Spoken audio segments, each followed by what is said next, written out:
Hello and नमस्कार दोस्तों, स्वागत है आपका हमारे इस YouTube चैनल में।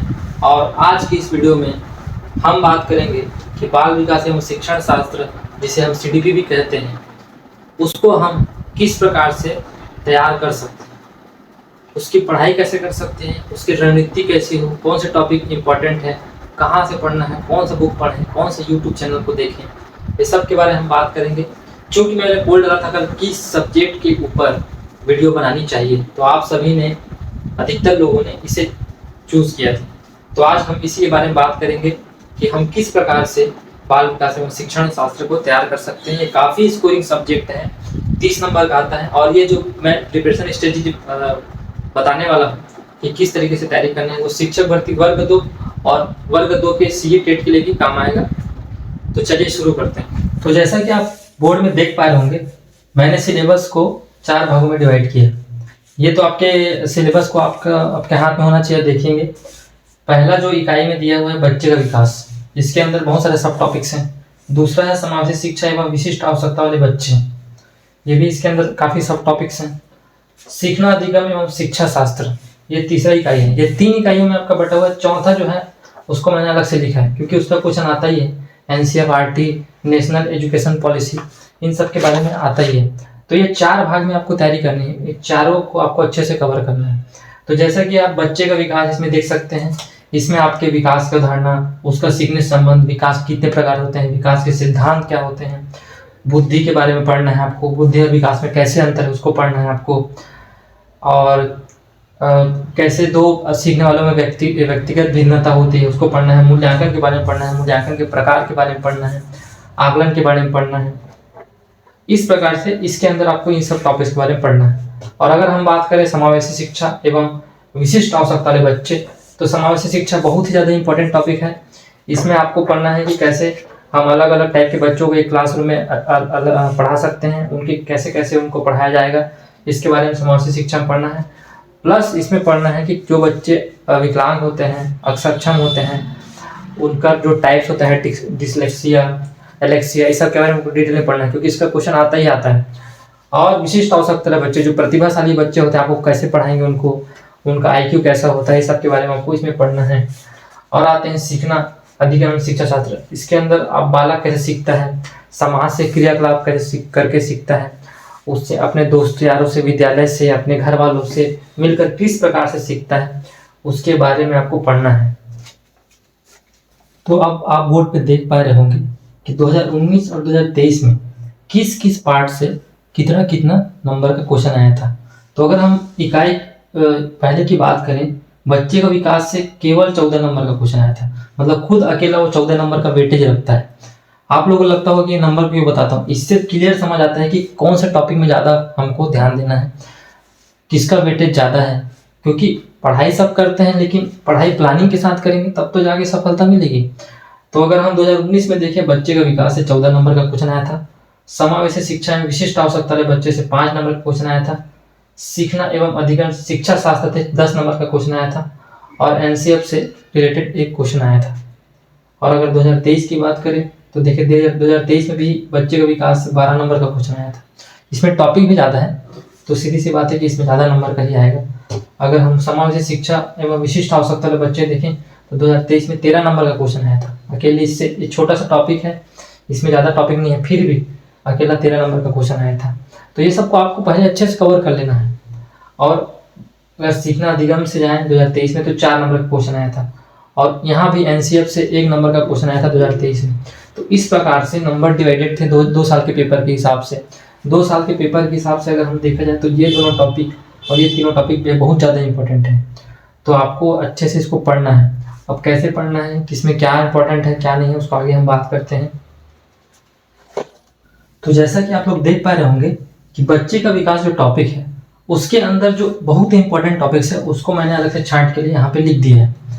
तो देखा जाए तो विकास एकदम इम्पॉर्टेंट टॉपिक है। अब विकास के अंदर क्या है, विकास के प्रकार में शारीरिक, मानसिक, सामाजिक, सांवेगिक, मानसिक को ही हम संज्ञानात्मक कहते हैं। तो इसको आपको अच्छे से कवर करना है। ये CG टेट में भी बहुत इंपॉर्टेंट होता है। विकास के चरण, शैशवावस्था, पूर्व बाल्यावस्था, उत्तर बाल्यावस्था, किशोरावस्था से क्वेश्चन आता ही आता है, कन्फर्म क्वेश्चन आता है। विकास के दिशा का सिद्धांत, कि जो बच्चा होता है उसमें विकास कैसे होता है, सिर से पैर की ओर कि केंद्र से बॉडी के और चारों तरफ, है ना। तो इसको भी आपको अच्छे से पढ़ना है। वृद्धि और विकास से क्वेश्चन एकदम डेफिनेटली आना है। वृद्धि और विकास से क्वेश्चन आता है और अधिकतर क्वेश्चन आता है कि दोनों में डिफरेंस किस टाइप का है, उसको आपको क्लियर कर लेना है। बुद्धि के प्रकार, अब उसका जो कंसेप्ट है आईक्यू का, बहुआयामी बुद्धि, बहुकारक सिद्धांत, ये सब के बारे में बहुत अच्छे से आपको पढ़ लेना है। और अभिसारी चिंतन बुद्धि के अंदर ही आता है, इसके पढ़ लेना है। और सबसे इंपॉर्टेंट, जितने भी मनोवैज्ञानिक हैं उन्होंने क्या प्रयोग किया था, कौन सा सिद्धांत दिया था और उनके द्वारा कहे गए स्टेटमेंट्स, इससे क्वेश्चन कंफर्म आता है। एक नहीं, दो नहीं, कई जगह 3-3, 4-4 क्वेश्चन आ जाता है। तो इसको आपको अच्छे से पढ़ना है। और यहाँ पे एक इंपॉर्टेंट बात, try to remember in English. क्या आपको इंग्लिश में ध्यान रखना है, जो नाम रहता है, जैसे कि इसको देख लीजिए, दिशा का सिद्धांत, यहाँ पे जो इसका इंग्लिश का नाम लिखा है उन सबको ध्यान रखने के लिए इसलिए बोल रहा हूँ क्योंकि हिंदी में बहुत सारे नाम हो सकते हैं लेकिन इंग्लिश में उसका जो वर्ड रहेगा वो सेम रहेगा, इसलिए आपको ध्यान रखना है इंग्लिश में। अगर इंग्लिश में ध्यान रखेंगे तो आपका चांसेस ज़्यादा रहेगा आंसर सही करेगा, क्योंकि हिंदी में एक ही शब्द का बहुत सारा और नाम रहता है लेकिन इंग्लिश में एक ही टाइप का रहता है, इसलिए आपको ध्यान रखना है कि आपको इंग्लिश में याद रखना है। तो उसी में बच्चे के विकास के अंतर्गत और कुछ टॉपिक्स हैं जो बहुत ही इंपॉर्टेंट है, जैसे मूल्यांकन है। मूल्यांकन का प्रकार बहुत इंपॉर्टेंट है, सतत मूल्यांकन बहुत इंपॉर्टेंट है, व्यापक मूल्यांकन बहुत इंपॉर्टेंट है, आपका आकलन है, आकलन से रिलेटेड क्वेश्चन आता है, व्यक्तिगत भिन्नता से क्वेश्चन आता है, आनुवांशिकता एवं वातावरण से क्वेश्चन तो आता ही आता है, सीटेट हो चाहे सीटेट हो चाहे शिक्षक भर्ती हो, आनुवंशिकता और वातावरण का क्या प्रभाव होता है, ये सब के बारे में क्वेश्चन आता है। तो बच्चे के विकास के अंतर्गत इतने टॉपिक्स हैं जो आपको अच्छे से कवर कर लेने हैं। तो अगर हम देखें इसके इकाई 2 के बारे में, तो समावेशी शिक्षा एवं विशिष्ट आवश्यकता वाले बच्चों के अंतर्गत समावेशी शिक्षा बहुत ही इंपॉर्टेंट टॉपिक है। 2023-2019 दोनों में ही इससे 2-3 नंबर का क्वेश्चन आया था। सिर्फ ये अकेला टॉपिक बहुत वेटेज रखता है। और ये दूसरा, ये बहुत इंपॉर्टेंट है, हर टेट में, चाहे कोई भी टेट हो, सी टेट हो, टीचर भर्ती हो, सब में हर साल ये क्षमता से क्वेश्चन जरूर आता है। इसमें भी बहुत टाइप के हैं जिसमें पूरा मैं लिखा भी नहीं हूँ, जैसे कि dyslexia, apraxia, dyspraxia, aphasia, dysphagia, alexia, dysgraphia, dysthymia, dysmorphia, ADHD, NVLD, ये सब है। इसके सब के बारे में आपको डिटेल में पढ़ लेना है क्योंकि इससे क्वेश्चन कंफर्म आएगा। और एक आता है विशिष्ट आवश्यकता वाले बच्चे, तो प्रतिभाशाली बच्चों को आप किस प्रकार पढ़ाएंगे, कैसे उनको एक क्लास में मैनेज करेंगे, ये सब के बारे में आपको डिटेल में पढ़ना है। ये टॉपिक बहुत ही इंपॉर्टेंट है, इन सबको अच्छे से आपको रेडी कर लेना है।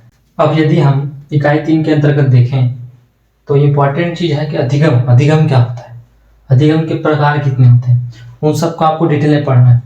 बालक एक वैज्ञानिक के रूप में कैसे कार्य करता है, कैसे वो खोज करता है, समस्या समाधान की उसमें कैसी तकनीक होती है, किस प्रकार से समस्या समाधान करता है, इसको अच्छे से पढ़ना है। अभिप्रेरणा संवेग के बारे में आपको पढ़ना है। बच्चा अपने समाज के लोगों से, विद्यालय से, अपने आसपास के सहपाठियों से किस प्रकार सीखता है, उसके बारे में आपको पढ़ना है। आदर्श शिक्षक के बारे में पढ़ना है कि जैसे हम जैसा एक्ट करते हैं बच्चे हमको देखकर सीखते हैं, तो आदर्श शिक्षक के बारे में आपको पढ़ना है। और ये जो 3 टॉपिक है इसको आपको अलग से अच्छे से कवर करना है। NCF राष्ट्रीय पाठ्यचर्या 2005, राइट टू एजुकेशन के बारे में डिटेल में पढ़ लेना है और न्यू एजुकेशन पॉलिसी के बारे में डिटेल में पढ़ना है क्योंकि इससे अब क्वेश्चन आएगा ही आएगा। तो ऐसा आपका पूरा सिलेबस है दोस्तों, कितने नंबर का क्या आना है सब चीज़ मैंने बता दिया। अब हम बात करेंगे इसके आगे कि कहाँ से आपको पढ़ना है। तो अब बात करते हैं कि पढ़े कहाँ से। तो यदि हम YouTube को देखें तो YouTube में लेट्स लर्न नाम का YouTube चैनल है जिसमें हिमांशी मैम पढ़ाती हैं, उसमें आपको CDP का हर टॉपिक मिलेगा। आपको एक साथ मैराथन भी मिलेगा, अगर अलग अलग टॉपिक पढ़ना है तो भी मिलेगा, पूरा डिटेल में पढ़ाई है। मैं तो वहीं से पढ़ा था, तो आप इसको जा सकते हैं। अगर वहाँ से आपको नहीं अच्छा जम रहा है तो दूसरा सचिन सर का, सचिन एकेडमी करके YouTube चैनल है, उसमें भी उन्होंने सारा टॉपिक पढ़ा दिया है। मैराथन वीडियो देखने का मन है तो आप मेरा मैराथन देखिए, अलग अलग सिंगल टॉपिक देखना है तो उसको भी देख सकते हैं, यहाँ से कवर कर सकते हैं। और मैं जो पीछे बताया था कि मनोवैज्ञानिक एवं सिद्धांत के बारे में अच्छे से पढ़ना है, तो उस पर डिटेल वीडियो जीत फाउंडेशन में सर ने बनाया है, पूरा एक लंबा सा वीडियो है, इसमें सारे वैज्ञानिक ने कौन सा सिद्धांत दिया था कौन सा कथन दिया था, पूरा चीज़ सर ने अच्छे से पढ़ाया। और चौथा साध्य PSC एकेडमी, इन्होंने भी CDP को पूरा एक बार में 1 वीडियो में ख़त्म किया है, तो वहाँ से भी आप देख सकते हैं। इस प्रकार YouTube से आप सारे सिलेबस को कवर कर सकते हैं। और यदि आप बुक्स की बात करें तो बुक्स में आपको 4 टाइप दिख रहे होंगे। लूसेंट का बुक आता है बाल विकास एवं शिक्षा शास्त्र का, एक हिमांशी मैम का भी एक बुक आता है, दृष्टि का भी बाल विकास का बुक आता है, और चौथा घटना चक्र का भी एक बुक आता है। तो मेरे अकॉर्डिंग अगर लूसेंट लेंगे तो लूसेंट भी ठीक है, लेकिन लूसेंट बहुत दिन से अपडेट नहीं हुआ है, तो उसमें कुछ चीज़ आपको पुराना चीज़ दिखेगा, नया चीज़ अपडेटेड नहीं दिखेगा। तो मेरे हिसाब से आप हिमांशी मैम का जो बुक आता है उसको प्रीफर कर सकते हैं, क्योंकि उसमें जितने भी प्रकार के टेट होते हैं, शिक्षक भर्ती सबके सबसे रिलेटेड क्वेश्चन डले हुए हैं। दूसरा बात, वो मैडम सिर्फ उसी को अच्छे से पढ़ाते हैं, तो उनका जो कंटेंट है वो बहुत अच्छा है। और घटना चक्र को आप प्रैक्टिस के लिए यूज़ कर सकते हैं, ये भी अच्छा बुक है। तो इस प्रकार से आप CDP को तैयार कर सकते हैं और उसके अच्छे से तैयारी करके अपना CDP स्ट्रॉन्ग कर सकते हैं। 30 नंबर का CDP में आप आराम से 27-28 नंबर स्कोर कर सकते हैं। मैं जब पढ़ाई किया था तो ये वाला जो नोट्स है मैडम का, इसको मैं प्रीफर किया था। इसका PDF फॉर्म मेरे पास है, अगर आप बोलेंगे तो मैं अपने इंस्टाग्राम पे डाल दूंगा। इंस्टाग्राम का लिंक मैं नीचे डिस्क्रिप्शन में डाल दूंगा, वहाँ से आप इसमें जाके इसको डाउनलोड कर सकते हैं। इसमें काफ़ी डिटेल में दिया हुआ है, सारे टॉपिक इसमें कवर किए गए हैं। ये इसका वीडियो भी बना हुआ है, आप पहले वीडियो देख सकते हैं, उसके बाद इसको पढ़ेंगे। और बहुत सारे बच्चे पूछ रहे थे कि सर आपका नोट्स दे दीजिए, नोट्स बताइए। तो जब हम लोग का एग्जाम हुआ था तो बहुत कम दिन था, 35 दिन का समय था, इसलिए मैंने उतना अच्छे से नोट्स नहीं बनाया, शॉर्टकट में नोट्स बनाया। देखिए ऐसा शॉर्ट नोट्स टाइप का मैंने बनाया था, जो सिर्फ मुझे समझ आ सके। और ये हिंदी का नोट्स, जो मुझे मतलब ज़्यादा याद रखने का चीज़ था, मैं उसी का नोट्स बनाता था। बाकी मैं बुक से पढ़ता था, इंग्लिश के ये नोट्स हैं। ऐसा छोटा छोटा ही है, पूरा कंप्लीट नहीं नोट्स है, इसलिए मैं शेयर नहीं कर रहा हूँ। तो इस टाइप का शॉर्ट नोट्स बना के मैं पढ़ाई किया था।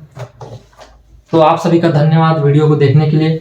अगर आपको कुछ भी परेशानी हो तो बिल्कुल कमेंट कीजिएगा। वीडियो अच्छा लगे तो लाइक कीजिएगा, शेयर कीजिएगा और सब्सक्राइब कीजिएगा। Thank you so much.